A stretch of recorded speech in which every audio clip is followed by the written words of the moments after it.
যিগৰাকী শাহুৱেকে আত্মদৃষ্টিত বোৱাৰীয়েকক নিজৰ ছোৱালী বুলি ভাবে আৰু যিগৰাকী বোৱাৰীয়েকে আত্মদৃষ্টিত শাহুৱেকক নিজৰ মাতৃ বুলি ভাবিব পাৰে, সেইখন ঘৰত শাহু আজি এই দৰ্শনটো নজনাৰ কাৰণে বহুত শাহুৱেকে দেহ ধৰ্ম লৈ পেলাই বোৱাৰীয়েকক ব্যৱহাৰ কৰে। এওঁতো মোৰ ছোৱালী নহয় নহয়, এওঁ আমুকৰ জীয়েক বুলি ভাবে। বহুত বোৱাৰীয়ে শাহুৱেকক আত্মদৃষ্টিত মাক বুলি ভাবিব নোৱাৰে, এওঁ মোৰ মা নহয় নহয়, আমুকৰ মাহে। আমাৰ স্বভাৱটো কেনেকুৱা হ'ব লাগে? সকলোতে যে ঈশ্বৰ আছে, যত জীৱ জংগম কীট পতংগম অগণগ জগতে ৰিতায়া ঈশ স্বৰূপে হৰি সৰ্বভৈতে বৈঠ জৈচন গগন ব্যাপী। আকাশত বায়ু যেনেকৈ সমস্ততে ব্যাপ্তমান হৈ আছে, ভগৱন্তও আত্মাৰূপে সমস্ততেই বিৰাজমান কৰি আছে। এই কথাটো যিসকলে জানে তেওঁলোকে ব্যৱহাৰ কৰিব জানে। আজি আমাৰ সমাজত ভাগৱত নুশুনাৰ কাৰণে বহুত ধনী মানি বিদ্যাৱন্ত মানুহক মানুহে বেয়া পায়। কিয়? ব্যৱহাৰ কৰিব নাজানে। মনত ৰাখিব দেই, ব্যৱহাৰ কৰিব নাজানিলে আপুনি যিমান ধনৱন্ত বিদ্যাৱন্ত জ্ঞানী মানি নহওক কিংবা আপুনি কেতিয়াও সমাজৰ প্ৰিয় হ'ব নোৱাৰে। গতিকে প্ৰথম কথাটো আমি ব্যৱহাৰ কৰিবলৈ শিকিব লাগে। কেনেকৈ? শাস্ত্ৰ শুনি। শাস্ত্ৰ অনুবৰ্তী শত্ৰু নহি উত্তপন বুলি কৈছে। যি মানুহে শাস্ত্ৰ শুনে, পঢ়ে আৰু বুজি পায়, তেওঁৰ কেতিয়াও বাহ্যিক শত্ৰু থাকিব নোৱাৰে। কিয়? তেওঁ ব্যৱহাৰ কৰিব জানে। কেনেকৈ? সমানত মৈত্ৰী উত্তমত শতকাৰ দৰিদ্ৰত দয়া কৰি বেক বাৰম্বাৰ। যিসকলে ভাগৱত শুনিছে তেওঁলোকে মানুহক ব্যৱহাৰ কৰিব জানে। সমবয়সৰ জনক বন্ধু ব্যৱহাৰ কৰে, বয়োজ্যেষ্ঠ বা জ্ঞানজ্যেষ্ঠজনক মান্যতা সন্মান কৰে আৰু নিজ বা হীনজনক মৰমৰ চকুৰে চায়। গতিকে আমাক পুথিগত মানুহ জ্ঞানে আমাক প্ৰকৃত মানুহ কৰিব নোৱাৰে। আজি বহুত পিতৃ মাতৃয়ে পুথিগত জ্ঞান দি এই ভাগৱতৰ আপোনালোকৰ এই সত্ৰৰ দৰে বহু সত্ৰত এই ধৰণৰ আলোচনা নোহোৱাৰ কাৰণে তেনেকুৱা সত্ৰ এলেকাৰ বহুত ল'ৰা ছোৱালীক মাক বাপেকে পঢ়ুৱাই শুনাই পুথিগত ডিগ্ৰী, কাৰোবাক ডক্টৰেট, কাৰোবাক মানে ডাক্তৰ, ইঞ্জিনিয়াৰ, অফিচাৰ, প্ৰবক্তা, অধিবক্তা, বহুত উচ্চপদস্থ বিষয়ত চাকৰি কৰাৰ যোগ্যতা অৰ্জন কৰি দিছে। কিন্তু ভাগৱতৰ দৰ্শন নজনাৰ কাৰণে সেইসকল উচ্চ ডিগ্ৰীধাৰী পুত্ৰই, বহুত উচ্চপদস্থ বিষয়ত চাকৰি কৰা সন্তানে আজি আমাৰ সমাজলৈ কি আদৰ্শ এৰিছে? আনতো দূৰৰ কথা, নিজৰ জন্মদাতা বৃদ্ধ পিতৃ মাতৃক বৃদ্ধ বয়সত কেনেকৈ সেৱা শুশ্ৰূষা মৰম চেনেহ লালন পালন কৰিব লাগে তাক নাজানি বৃদ্ধাশ্ৰমলৈ খেদি পঠিয়াইছে। আপোনালোকৰ এই সত্ৰ এলেকাৰ সকলো মানুহে যদি এনেকৈ প্ৰতি বছৰে ভাগৱত চৰ্চা কৰে, ইয়ালৈ তেনেকুৱা জীৱ আহিব নোৱাৰে। পোহৰৰ ওচৰলৈ যেনেকৈ আন্ধাৰ আহিব নোৱাৰে, ভাগৱতৰ চৰ্চা কৰা জেগালৈ কোনো বেয়া জীৱ আহিব নোৱাৰে। গতিকে আমাৰ প্ৰথম কথাটো হৈছে যে আমাৰ ব্যৱহাৰ আমি কৰিব জানিব লাগিব। ব্যৱহাৰ কৰিব নজনাৰ কাৰণে আজি বহুত সমাজৰ অপ্ৰিয় হৈ গৈছে। সেইকাৰণে কৈছে মহন্তত কৰে পিতৃ মৰ্ত্য সমানত। জ্যেষ্ঠজনক মান্যতা দিয়ে, নিজ বা হীনজনক মৰমৰ চকুৰে চায় আৰু সমজনক বন্ধু ব্যৱহাৰ কৰে। আজি আপোনালোকে এজনী ছোৱালীক ডক্টৰেট ডিগ্ৰী দি ডাক্তৰ, ইঞ্জিনিয়াৰ, অফিচাৰ, প্ৰবক্তা কৰি, টেট মাষ্টৰণী কৰি, ডাক্তৰণী কৰি পঠিয়াব পাৰিব। কিন্তু যদি আধ্যাত্মিক জ্ঞান তাৰ লগত যোগ কৰি নপঠায়, তেতিয়া আপোনাৰ ডিগ্ৰীধাৰী ছোৱালীজনী শহুৰ শাহুৰৰ ঘৰত শহুৰ শাহুৰৰ প্ৰিয় নহ'বও পাৰে। কিয়? তেওঁ যদি পুথিগত ডিগ্ৰীক প্ৰাধান্য দি আগৰ LP স্কুল ME স্কুললৈ পঢ়া শহুৰ শাহুৰক যদি মান্যতা নিদিয়ে, তেতিয়াহ'লে তেওঁৰ পুথিগত ডিগ্ৰীয়ে কেতিয়াও তেওঁক শহুৰ শাহুৰক প্ৰিয় কৰিব নোৱাৰিব। যাৰ কাৰণে জনক ৰজাই সীতাক শ্ৰীৰামচন্দ্ৰলৈ বিয়া দিওঁতে এই নৈতিক আৰু আধ্যাত্মিক জ্ঞান দি পঠিয়াইছে। কি বুলি? আই সীতা, তুমি মোৰ যোনিজাত সন্তান নোহোৱা, তোমাক মই যজ্ঞভূমিত লাভ কৰিছোঁ। যদিও যজ্ঞভূমিত লাভ কৰিছোঁ, তুমি পিতৃ মাতৃ অতি মৰমৰ, অতি স্নেহৰ, অতি আদৰৰ। অজুনিকা তোমাকো লভিলোঁ যজ্ঞভূমি, পিতৃৰ মাতৃৰ প্ৰিয়তম জীও তুমি। তুমি এজনী পিতৃ মাতৃ মৰমৰ ছোৱালী, ত্ৰিভুৱন নিৰুপমা তুমি মহাসতী, পৰম দুৰ্লভ আতি লভিলা সুপতি। তুমি ত্ৰিভুৱনৰ ভিতৰতে এজনী ধুনীয়া ছোৱালী আৰু এজন সুযোগ্য স্বামী লগ পালা। আইসিতা স্বামীৰ সান্নিধ্য পালেই নহ'ব, তোমাৰ দায়িত্ব আৰু কৰ্তব্য আছে। কি? সতী স্ত্ৰী সকলৰ স্বামী সে ভূষণ, কদাচিতো নলংঘিবা স্বামীৰ বচন। তুমি এজনী সতী তিৰোতা হিচাপে তোমাৰ প্ৰথম অলংকাৰ হৈছে স্বামী ভক্তি। স্বামীৰ বাক্য কেতিয়াও উলংঘা নকৰিবা। স্বামী নুসোধাকৈ ক'লৈকো নাযাবা। স্বামীক আগতে খাবলৈ নিদিয়াকৈ নিজে নাখাবা। আৰু স্বামীৰ মনত আঘাত পোৱাকৈ বাক্য নিক্ষেপ নকৰিবা। অকল স্বামী সেৱাতে আবদ্ধ নাথাকিবা। একচিত্তে সেৱা কৰি বাহা সৰ্বক্ষণে কৰিবা শুশ্ৰূষা শহুৰ শাহুৰৰ চৰণে। স্বামীৰ উপৰিও যদি শহুৰ শাহুৰ আছে, তেওঁলোককো তুমি যথোচিত শ্ৰদ্ধা ভক্তি মৰম চেনেহ কৰিবা। অকল তাতেই সীমাবদ্ধ নাৰাখিবা। নকৰিবা অৱহেলা দেউৰ সবক, কৰিবাহা দয়া আতি সমস্তজনক। ঘৰখনত থকা দেউৰ ননন্দী জাঠাল বৰ্জনাকে প্ৰমুখ্য কৰি সকলোকে তুমি যথোচিতভাৱে শ্ৰদ্ধা ভক্তি মৰম চেনেহ কৰিবা।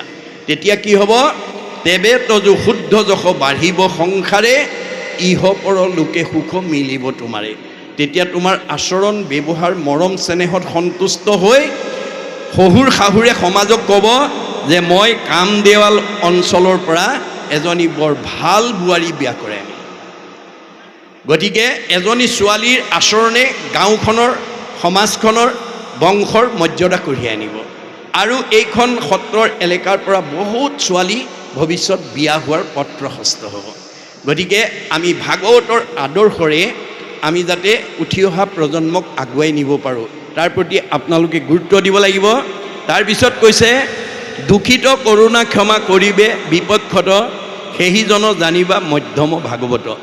দুখীয়া মানুহক আমি কৰোণা কৰিব লাগে, অভাৱীজনক আমি অকণমান সহায় সহযোগিতাৰ হাত আগবঢ়াব লাগে, আৰু বিপক্ষজনক ক্ষমা কৰিব লাগে। আপোনাক কোনোবাই বেয়াকৈ ক'ব পাৰে, আপুনি যদি ওলোটাই আকৌ বেয়াকৈ কয় তেতিয়াহ'লে 50-50 হৈ যাব দেই। আপোনালোকে কোনোবাই নাজানি আপোনাক বেয়াকৈ ক'লে, আপুনি জানি পেলাই যদি ওলোটাই আকৌ তাক প্ৰতিশোধমূলকভাৱে কয়, তেতিয়া জনা আৰু নজনা দুজনৰ মাজত কোনো পাৰ্থক্য নাথাকিব। গতিকে ক্ষমা গুণটো আমাৰ কেনেকুৱা হ'ব লাগে?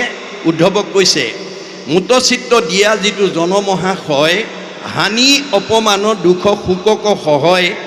নাই যিজনে হানি বোলে তাকে সেই বুলিও ক্ষমা জানিবা উদ্ধৱ, ক্ষমাৱন্ত পুৰুষৰ নাই পৰাভৱ।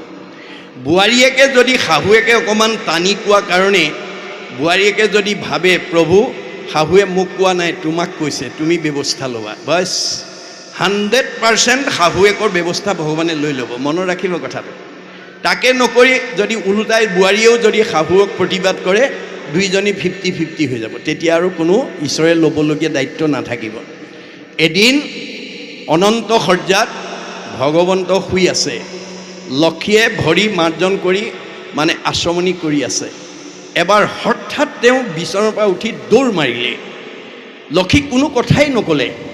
লক্ষীয়ে বাহিৰলৈ গৈ দেখিছে তেওঁ দৌৰি আছে। তেওঁ অবাক হৈ চাই আছে, কি হ'ল মানুহজনৰ? এওঁ একো এটা নোকোৱাকৈ এনেকৈ গুচি গ'ল। এইবুলি তেওঁ যোৱা ফালে চাই থাকোঁতে কিছু সময়ৰ পিছত তেওঁ হাঁহি হাঁহি উলটি আহিছে। তেতিয়া লক্ষীয়ে কৈছে, কি হ'ল? তুমি মোক একো এটা নোকোৱাকৈ দৌৰ মাৰিলা। কি ক'বা, মই ভাগৱতত মই নিয়ম বান্ধি থৈ আহিছোঁ যে মই যদিও অব্যক্ত অদৃশ্য মানে অব্যক্ত মানে নিৰাকাৰ নিৰ্গুণ, মোৰ নাম ল'লেই মই দৃশ্যমান হৈ যাওঁ, আৰু যি গুণত মাতে মই সেই গুণৰে কাম কৰি দিওঁ। অব্যক্ত ঈশ্বৰ হৰি জাত পৰে নাহি নাহি, পৰম পুৰুষ ভগৱান, ভক্তজনে লৈলে নাম পূৰ্ণ কৰি মনোকাম, অন্তৰতে দেই সমিধান। আপুনি কি বিপদত পৰিছে ভগৱন্তক জনাওক। ভগৱন্ত আপোনাৰ হৃদয়তে আছে। হৰিষি কেৱলে সঁচা, মিছা সবে আন, জানি জ্ঞানী গণে কৰে হৃদয়তে ধ্যান। আপুনি হৃদয়ৰ কৃষ্ণক জনাওক, আপোনাৰ মনৰ কামনা পূৰণ কৰি দিব। এজন লোকে মাৰিবৰ কাৰণে লাঠি এডাল লৈ খেদি গ'ল। তেওঁ ভগৱানক ক'লে, প্ৰভু তুমি মোক ৰক্ষা নকৰিলে মোৰ আৰু উপায় নাই। মই শুনাৰ লগে লগে তোমাক ক'বলৈ সময় নাই, মই দৌৰি গুচি গ'লোঁ তেওঁক বাচাবৰ কাৰণে।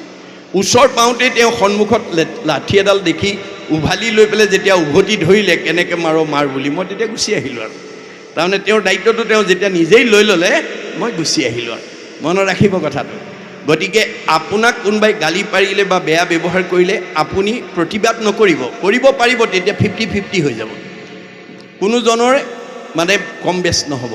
গতিকে আপুনি যদি ঈশ্বৰত দি দিয়ে, মূতচিত্ত দিয়া যিটো জনমহা হয়, হানি অপমানৰ দুখ শোকক সহয়, তাকে সেই বুলিও ক্ষমা জানিবা উদ্ধৱ, ক্ষমাৱন্ত পুৰুষৰ নাই পৰাব।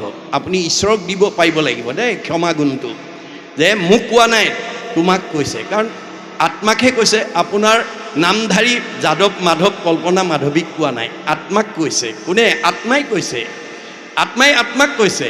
গতিকে তেওঁত আপুনি অৰ্পণ কৰি দিব পৰা গুণটো আমাৰ থাকিব লাগিব। আজি সেই ক্ষমা গুণ নোহোৱাৰ কাৰণেই আমাৰ পৰিয়ালত অথন্তৰ হয়, বাক বিতন্তা হয়, কোনেও কাৰো কাটিহা নসহে, ইত্যাদি ইত্যাদি। কিন্তু ভাগৱতৰ পৰা যদি আমি সেই নিয়মখিনি উপলব্ধি কৰোঁ, তেতিয়াহ'লে আমাৰ সেই সমস্যাৰ পৰা আমি নিজক মুক্ত কৰিব পাৰিম। তাকে কৈছে যে সেইজন জানিবা মধ্যম ভাগৱত, যিজনে ক্ষমা কৰিব পৰা গুণটো যাৰ গাত আছে তেওঁ মধ্যম ভকত বুলি কৈছে।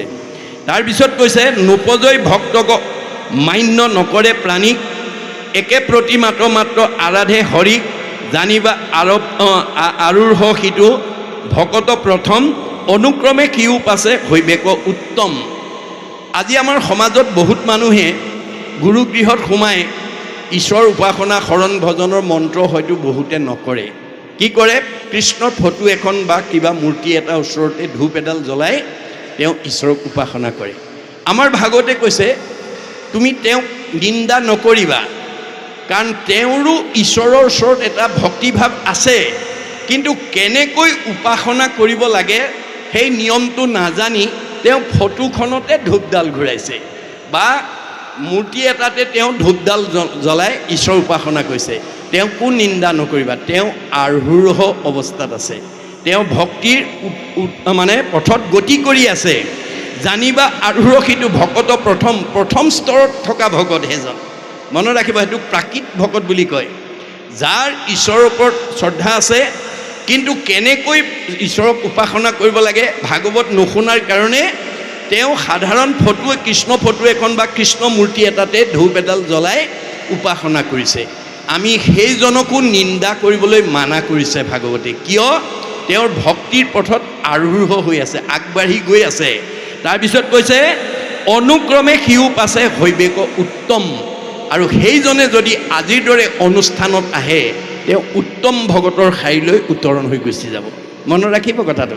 গতিকে আমি কাকো নিন্দা কৰিব বা হেয় প্ৰতিপন্ন কৰিব নালাগে, এই তথ্য আমাক দিছে। তাৰপিছত কৈছে ত্ৰিবিধ ভকত এই শুনিলা নিৰপতি, যাৰ যেন ধৰ্মতাক কহিলোঁ সম্প্ৰতি। গতিকে গুণ অনুসৰি তিনি প্ৰকাৰৰ প্ৰাকৃত ভকত, মধ্যম ভকত, উত্তম ভকত। গতিকে এই ধৰণে কৰ্মৰ ওপৰত আমাৰ তিনিটা ভাগত ভকতক ভগাই ওপৰত দেখুৱাইছে। শুনা সাৱধানে আৰু ইক্ষাকু নন্দন, কহোঁ আৰু মহাভাগৱতৰ লক্ষণ। তোমাক এতিয়া মহাভাগৱত মানে মহাভকতৰ লক্ষণ সম্পৰ্কে তোমাক কওঁ, শুনা। কৃষ্ণকে চিন্তে মনে নবাঞ্চে বিষয়, যদি ভোগ কৰে মনে দেখে মায়াময়। যে যিজনে কৃষ্ণকেই মনেৰে চিন্তা কৰে, কৃষ্ণৰ বিনে আৰু নাই বুলি মনতে গণ্য কৰে, আৰু যিবোৰ ভোগ কৰে সেইবোৰ মায়াময়, আজি আছে কালিলৈ নাই, এই ধাৰণা যিজনে কৰে, নকৰে আক্ৰোশ দেশ কিঞ্চিতো মনত, কাৰো প্ৰতি আক্ৰোশ হিংসা ভাৱ যাৰ মনত নাথাকে, সেইজন জানিবা উত্তম ভাগৱত। সেইজন উত্তম ভকত দেই। কাৰো প্ৰতি ঈৰ্ষা হিংসা ভাৱ আমাৰ থাকিব নালাগে। কাক কৰিব আপুনি হিংসা, কাক ঈৰ্ষা কৰিব? চবতেই ভগৱান আছে, চবতেই ভগৱান আছে। এই কথা যিসকলে জানে, যিগৰাকী শাহুৱেকে আত্মাদৃষ্টিত বোৱাৰীয়েকক নিজৰ ছোৱালী বুলি ভাবে, আৰু যিগৰাকী বোৱাৰীয়েকে আত্মাদৃষ্টিত শাহুৱেকক নিজৰ মাতৃ বুলি ভাবিব পাৰে, সেইখন ঘৰত শাহু আৰু বোৱাৰীৰ মাজত কোনো ধৰণৰ মনোমালিন্য হ'ব নোৱাৰে। আজি এই দৰ্শনটো নজনাৰ কাৰণে বহুত শাহুৱেকে দেহ ধৰ্ম লৈ পেলাই বোৱাৰীয়েকক ব্যৱহাৰ কৰে। এওঁতো মোৰ ছোৱালী নহয়, এওঁ আমুকৰ জীয়েক বুলি ভাবে। বহুত বোৱাৰীয়ে শাহুৱেকক আত্মাদৃষ্টিত মাক বুলি ভাবিব নোৱাৰে, এওঁ মোৰ মা নহয়, আমুকৰ মাহে। আপোনালোকে যিদিনালৈকে দেহ ধৰ্ম লৈ থাকিব, সেইদিনালৈকে এই জন্মচক্ৰত ঘূৰি থাকিব লাগিব। পুনৰপি জনমম পুনৰপি মৰণম হৈ থাকিব লাগিব। ভাগৱত শুনি যেতিয়ালৈকে আত্মা ধৰ্ম ল'ব নোৱাৰিব তেতিয়ালৈকে আপোনাৰ জীৱই জীয়াই থাকোঁতে শান্তি নাপাব, মনে ভবা শান্তিৰ পৰা বঞ্চিত হ'ব আৰু মৰিলে অধোগতি যাব আৰু জন্মচক্ৰত ঘূৰি থাকিব। গতিকে ভাগৱত শুনি এই বেয়া স্বভাৱবিলাক আমি লাহে লাহে এৰিব লাগিব। একেদিনাই নোৱাৰিব পাৰে, লাহে লাহে আপোনালোকে সংস্কাৰ হৈ যাব লাগিব। তাৰপিছত কৈছে জনম মৰণ ক্ষুধা তৃষ্ণা ভয় মৰ্ম দেহ প্ৰাণ মনোবুদ্ধি শৰীৰৰ ইটো ধৰ্ম। এই জন্ম মৃত্যুটো কেৱল শৰীৰৰহে হয়, মই আৰম্ভণিতে কৈছোঁ যেনে জীৱৰ মৃত্যু নাই, মৃত্যু কালছে দেহৰহে ধৰ্ম জনম মৰণ। দেহটোত ভোক পিয়াহ ক্ষুধা তৃষ্ণা ৰোগ ব্যাধি এইবোৰ চব দেহৰ ধৰ্ম, আত্মাৰ ধৰ্ম নহয়। আপুনি মনটোক যদি সংযম কৰিব পাৰে দেহে সেই শাস্তিৰ পৰা মুক্তি হ'ব। আৰু যদি মনটো সংযম কৰিব নোৱাৰি অখাদ্য খায় অবস্তু খায় তেতিয়া দেহে তাৰ শাস্তি ভুগিব লাগিব। ভাগৱতত কৈছে মনে পাপ কৰে যায় লাগয় জীৱত সিকাৰণে জীৱে দুখ ভুঞ্জে সংসাৰত। আজি আমি মনক সংযম কৰিব নোৱাৰাৰ কাৰণে মনৰ কবলত পৰি নাখাবলগীয়া খোৱাৰ কাৰণে নকৰিবলগীয়া কাম কৰাৰ কাৰণে আমি শৰীৰত বিকাৰ ভুগিব লগা হয়। কিমান 84 নৰক। নৰক মানে দুখ কষ্ট। কেতিয়া? জীয়াই থাকোঁতে। ক'ত? দেহত। গতিকে আমাৰ দাৰ্শনিক পণ্ডিতে সমীক্ষা দিছে আপোনালোকৰ নিজৰ নিজৰ শৰীৰটো নিজৰ হাতেৰে 3.5 হাত হয়, জুখি চাব। এহাতত 24 আঙুলকৈ থাকে, 3 হাতত 72 আঙুল, এবেগেটত 12 আঙুল, 72 12 84 আঙুল। এই 84 আঙুল দেহতে নখচন্দ্ৰৰ পৰা কেশলৈকে, নখ চুকুৰা হৈ নখ মৰাৰ পৰা ওকণি উফি হোৱালৈকে, চুলি সৰালৈকে, আৰু বাকী চোৱাত অৰ্শ গুল্ম পিত্ৰ কেঁচুমীয়া মূৰবিষ পেটৰ বিষ ইত্যাদি দেহে ভোগ কৰিব লাগিব। কিহৰ কাৰণে? মনৰ কৰ্মৰ কাৰণে দেহে ভোগ কৰিব লাগিব। এতিয়া মনক আমি যেতিয়ালৈকে সংযম কৰিব নোৱাৰিম দেহটো কেতিয়াও আমি সুস্থ কৰি ৰাখিব নোৱাৰিম। গতিকে আমাৰ গুৰুজনা বেদৰ দৰ্শনটো হৈছে জ্যেষ্ঠসকলে আমি সদায় আদৰ্শবিলাক দেখুৱাই যাব লাগিব। জ্যেষ্ঠজনে কৰে যদি গৰিহিত কৰ্ম অইনে ভাবে তাকো সেহি মহাধৰ্ম। ডাঙৰসকলে যিটো কাম কৰে সৰুবিলাকে তাকে ধৰ্ম বুলি অনুকৰণ কৰে। অনুজসকলে অগ্ৰজসকলক অনুকৰণ কৰি থাকে। এইটো শিক্ষাবিদ পণ্ডিত, দাৰ্শনিক পণ্ডিত, মনস্তাত্ত্বিক পণ্ডিত, মহাপুৰুষ গুৰুজন আৰু ভাগৱতে আমাক দেখুৱাইছে। গতিকে আমাৰ জ্যেষ্ঠসকলৰ আদৰ্শ কি হ'ব লাগে? শুই উঠি গা পা ধুই প্ৰথমতে বিষ্ণু যজ্ঞ কৰিব লাগে, তাৰপিছতে ভূত যজ্ঞ কৰিব লাগে। বিষ্ণু যজ্ঞ মানে ঈশ্বৰ সেৱা, গুৰু সেৱা নকৰাকৈ, মনটো মানে শুদ্ধ নকৰাকৈ পঞ্চভূতৰ দেহটো ৰাখিবৰ কাৰণে খোৱা বোৱা কৰিব নালাগে। আজি এই কথাটো নজনাৰ কাৰণে বহুত কোৱালিফাইড মানুহ, বহুত জ্ঞানী মানুহে শুই উঠিয়েই মুখখন ধুয়ে ভূত জগত আগবাঢ়ে। অৰ্থাৎ বহুতে কয় বুজিছা, মোৰ মুখখন ধুই লাল চাহ একাপ শুকান ৰুটি এটা নাখালে বা মোৰ তামোল এখন বা চাদা এপালি নাখালে বা কিবা এটা নকৰিলে মোৰ পিছৰ কামখিনিলৈ আগুৱাব নোৱাৰোঁ। এয়া হৈছে মনৰ অধীন। আপোনালোকে যদি মনৰ অধীন হৈ যায় আপুনি শৰীৰটো সুস্থ কৰি ৰাখিব নোৱাৰিব। কাৰণ মন চঞ্চল মনে আমাক বিপথে লৈ যায়। গতিকে মনে কৰা পাপৰ ফলটো দেহে ভোগ কৰিব লাগে। এই কথা জানি আপোনালোকে প্ৰথমতে গুৰু সেৱা কৰি লোৱাৰ পিছতহে পঞ্চভূতৰ দেহটো ৰাখিবৰ কাৰণে খোৱা বোৱা কৰিব লাগে। আৰু আপুনি যদি সেই নিয়মটো প্ৰৱৰ্তন কৰি থৈ যায় তেতিয়া নাতি পুতিবিলাকেও ভাবিব আমাৰ আইতা ককাই গা নোধোৱাকৈ একো বস্তু নাখায়, ঈশ্বৰ উপাসনা নকৰাকৈ একো বস্তু নাখায়। গতিকে আপোনালোকে দেখুৱাই যোৱা আদৰ্শৰে যাতে আমি উঠি অহা প্ৰজন্মক আমি নীতি আদৰ্শ সদাচাৰৰ মাজলৈকে আনিব পাৰোঁ তাৰ প্ৰতি আপোনালোকে গুৰুত্ব দিব লাগিব। তাৰপিছত কৈছে ইখনক মূৰ বুলি নমানে মনত জানিয়া নিৰ্পদোষিটো উত্তম ভকত। এই দেহটোৰ অনিত্য অশ্বাশ্বত বুলি ভাবি আত্মাক যি প্ৰাধান্য দিব সেইসকল হ'ব উত্তম ভকত। তাৰপিছত কৈছে যে একে মাধৱত মাত্ৰ কৰিলে আশ্ৰয়, কাম্য কৰ্ম বাসনাকত তেজিলে হৃদয়, হৰিৰ স্মৰণ মনে নচাৰে সতত, সেইজন জানিবা উত্তম ভাগৱত। যে আমি কোনো বস্তু কামনা কৰিব নালাগে, কামনা কৰি ঈশ্বৰক উপাসনা কৰিব নালাগে, নিষ্কামভাৱে কৰক। অৰ্জুনক কৈছে কৰ্মাণি অধিকাৰ অস্তি, অৰ্জুন তোমাক মই কামৰ অধিকাৰ দিছোঁ, মা ফল কদাচন, মোৰ পৰা কোনো ফল নিবিচাৰিবা। অৰ্জুনে প্ৰতিবাদ কৰিছে, যদি ফলেই বিচাৰিব নালাগে তোমাক আৰাধনা কৰাৰ মোৰ প্ৰয়োজনেই বা কি?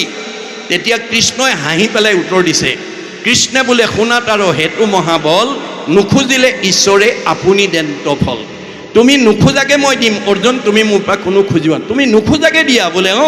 প্ৰমাণ যেন আতি শিশু চোৱা ভক্ষ নোখোজয়, তথাপিতো স্নেহে থাকি মাতৃস্তন দে। এটা কেঁচুৱাই মানে নিবিচাৰিলে বুলি মাকে বিচনাত পেলাই দিনটো কামতে আসক্ত হৈ নাথাকে। কৰ্মৰ মাজৰ পৰাই নিতৰ পুত্ৰ স্নেহত আপ্লুত হৈ এগৰাকী মাতৃয়ে যেনেকৈ নিজৰ সন্তানক যথা সময়ত স্তনদান দিয়ে, ময়ো তোমাক তেনেকৈ যথা কৰ্ম তথা ফল দিম, তুমি মোৰ পৰা বিচাৰিব নালাগে। মাত্ৰ তুমি কৰ্ম নিৰ্বাচন কৰিবলৈ শিকিবা। বোলে কৰ্ম কি?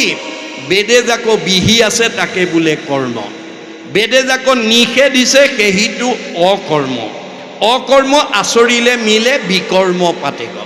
এতিয়া বেদবিহিত কৰ্ম কৰিব লাগিব। আজি এই কামদেৱাল সত্ৰৰ সত্ৰাধিকাৰৰ পৰা ধৰি উদ্যোক্তাসকলে এইটো দুদিনীয়া বেদবিহিত কৰ্ম কৰিলে। ইমানবিলাক আত্মাক মাতি আনি আমাক ঈশ্বৰৰ কথা শুনাই দিলে।